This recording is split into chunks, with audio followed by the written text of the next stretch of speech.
各位，美國總統特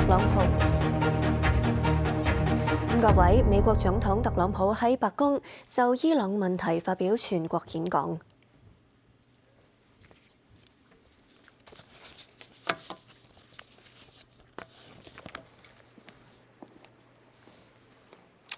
Thank you very much. My fellow Americans, good evening. Let me begin by congratulating the team at NASA and our brave astronauts on the successful launch of Artemis II. It was quite something. It will be traveling further than any manned rocket has ever flown and will very substantially pass the moon, go around it, and come back home from a distance that has never been done before. It's amazing. They are on the way, and God bless them. These are brave people. We want to God bless those 4 unbelievable astronauts. As we speak this evening, it's been just 1 month since the United States military began Operation Epic Fury, targeting the world's #1 state sponsor of terror, Iran.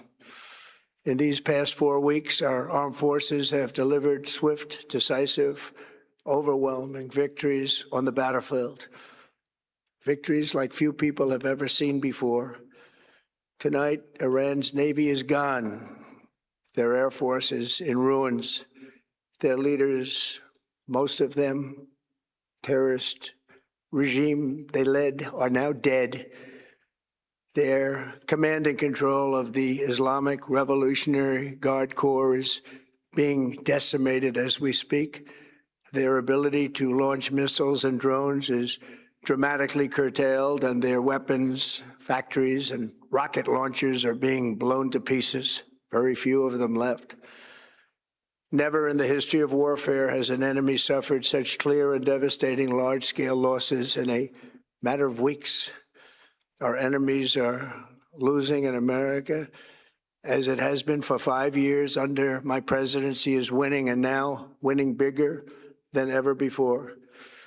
Before discussing this current situation, I also want to thank our troops for the masterful job they did in taking the country of Venezuela in a matter of minutes. That hit was quick, lethal, violent, and respected by everyone all over the world. After rebuilding our military during my first term, we have by far the strongest military anywhere in the world.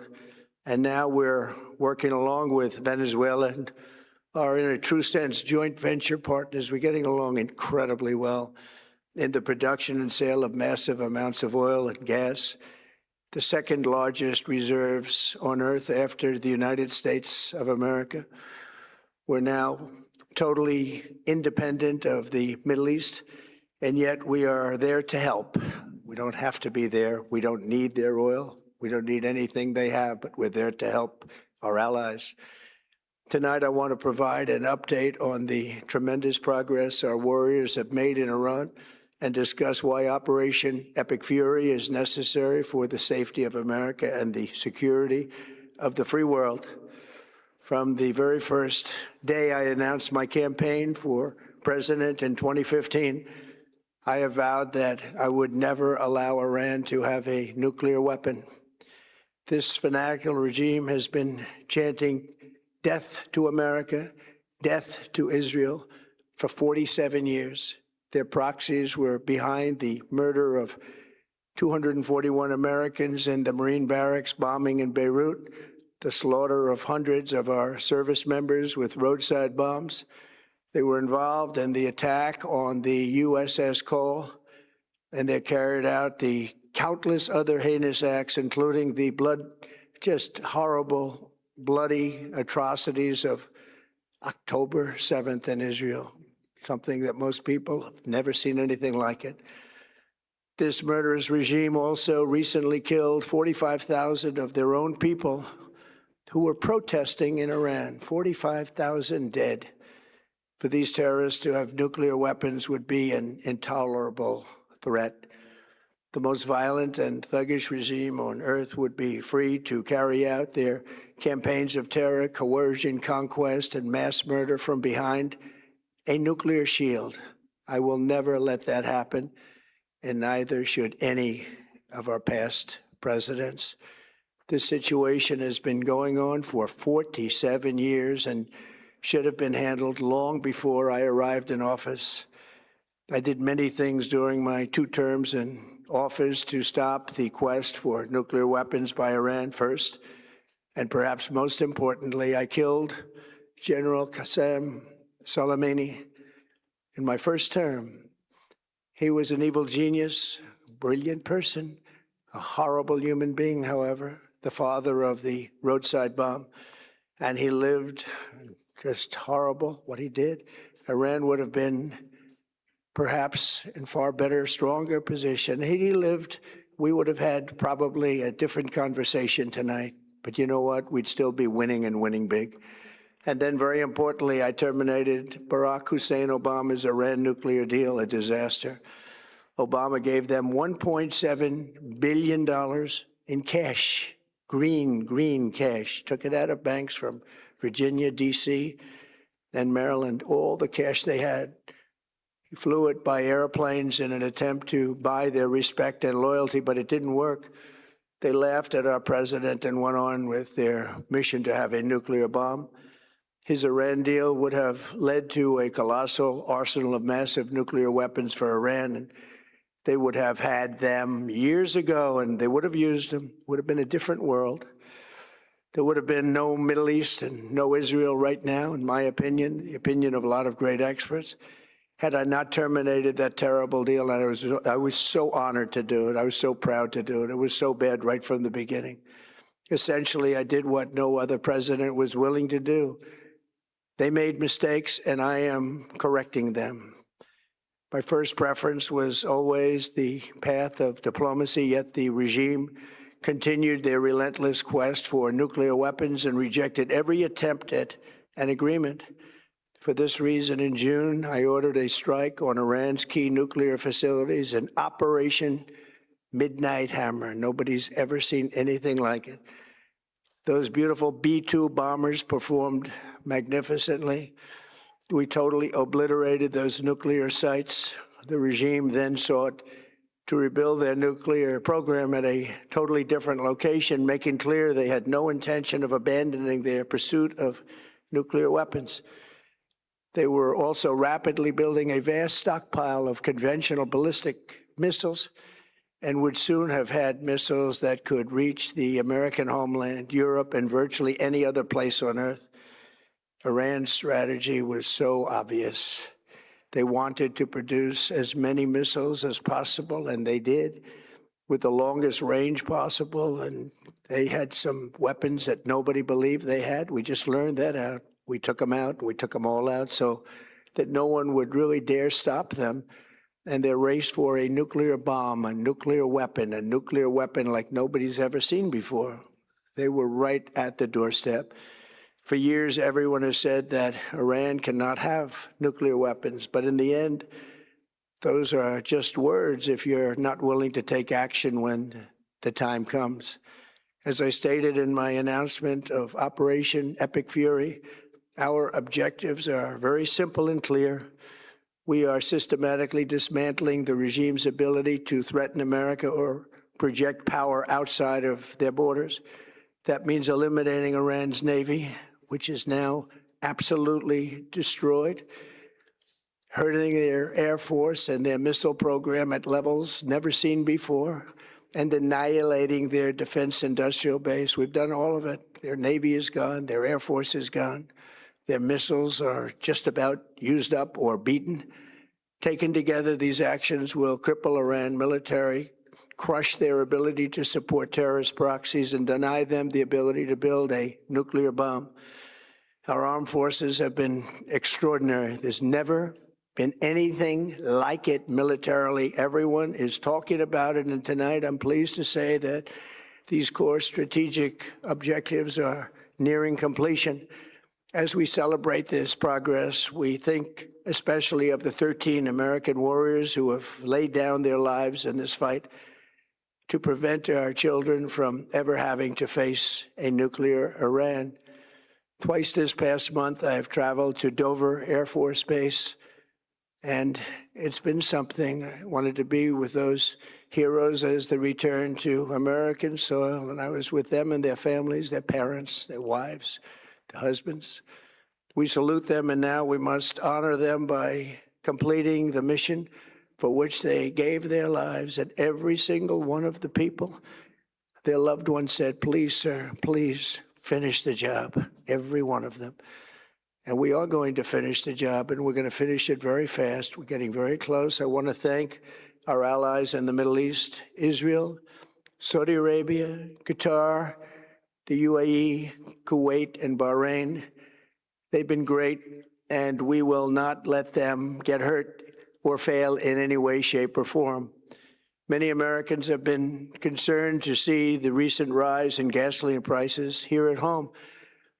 This short-term increase has been entirely the result of the Iranian regime launching deranged terror attacks against commercial oil tankers in neighboring countries that have nothing to do with the conflict. This is yet more proof that Iran can never be trusted with nuclear weapons. They will use them, and they will use them quickly. It would lead to decades of extortion, economic pain, and instability worse than we can ever imagine. The United States has never been better prepared economically to confront this threat. You all know that. We built the strongest economy in history.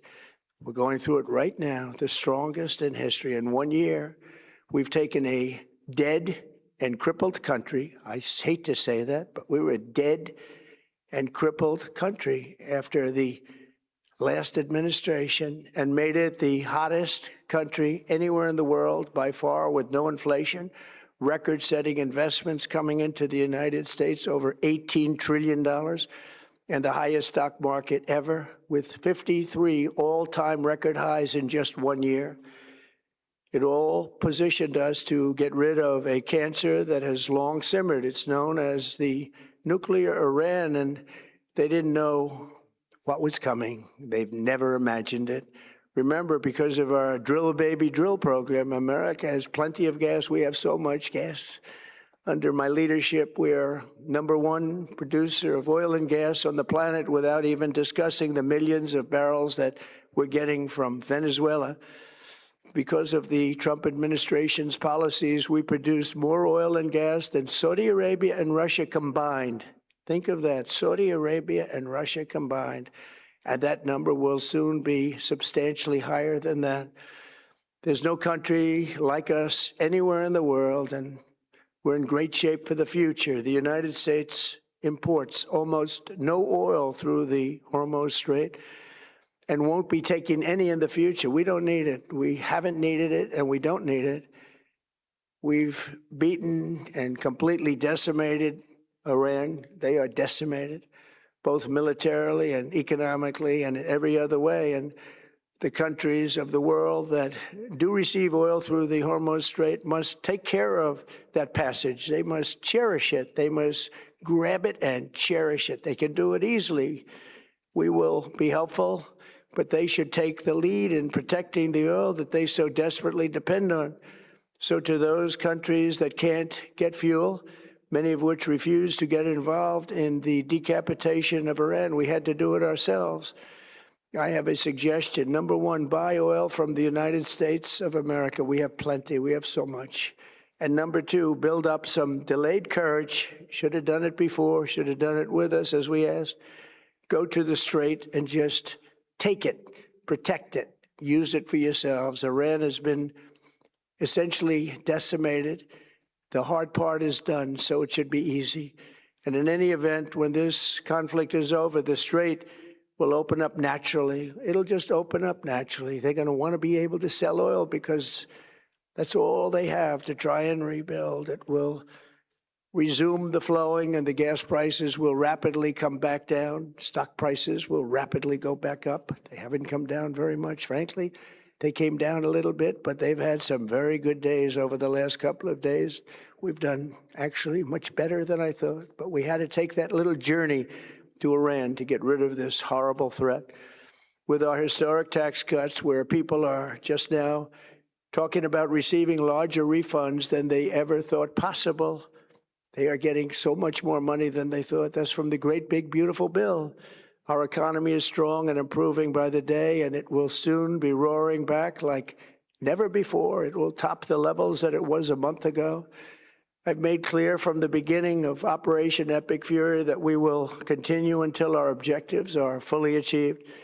Thanks to the progress we've made, I can say tonight that we are on track to complete all of America's military objectives shortly, very shortly. We're going to hit them extremely hard over the next 2 to 3 weeks. We're going to bring them back to the Stone Ages where they belong. In the meantime, discussions are ongoing. Regime change was not our goal. We never said regime change, but regime change has occurred because of all of their original leaders' death. They're all dead. The new group is less radical and much more reasonable. Yet if during this period of time no deal is made, we have our eyes on key targets. If there is no deal, we are going to hit each and every one of their electric generating plants very hard and probably simultaneously. We have not hit their oil, even though that's the easiest target of all, because it would not give them even a small chance of survival or rebuilding. But we could hit it, and it would be gone, and there's not a thing they could do about it. They have no anti-aircraft equipment. Their radar is 100% annihilated. We are unstoppable as a military force. The nuclear sites that we obliterated with the B-2 bombers have been hit so hard that it would take months to get near the nuclear dust, and we have it under intense satellite surveillance and control. If we see them make a move, even a move for it, we'll hit them with missiles very hard again.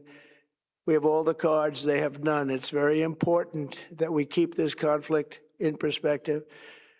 American involvement in World War I lasted 1 year, 7 months, and 5 days. World War II lasted for 3 years, 8 months, and 25 days. The Korean War lasted for 3 years, 1 month, and 2 days. The Vietnam War lasted for 19 years, 5 months, and 29 days.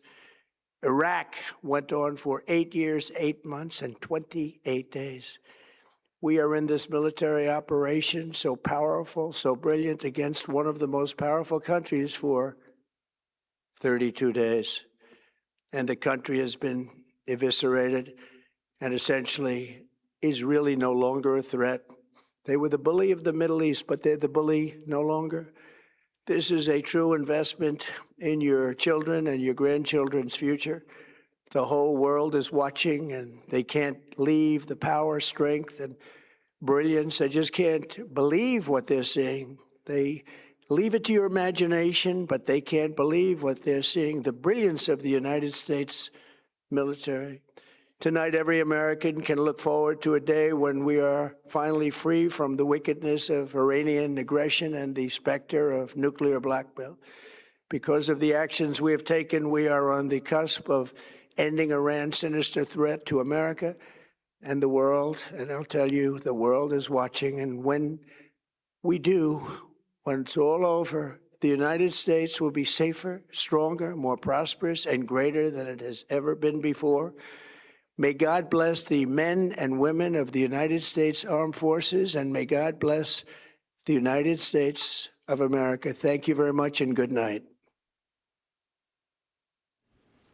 各位，美國總統特朗普就伊朗問題發表全國講話，話對伊戰爭持續1個月，美國已經徹底摧毀伊朗水軍，佢嘅軍事能力亦都被嚴重削弱。喺佢嘅領導下，美國一直取得前所未有嘅勝利。伊朗對美伊兩國構成47年嘅威脅。特朗普話絕對唔會容許伊朗擁有核武，又批評奧巴馬任內推行同伊朗進行嘅核談判計劃，為自己推翻呢一個政策感到自豪。佢又話伊朗從來都冇打算放棄核武，佢嘅彈道導彈更加能夠威脅到美國嘅國家安全，但而家已經被摧毀。另外，佢又提到油價上升係完全伊朗嘅責任。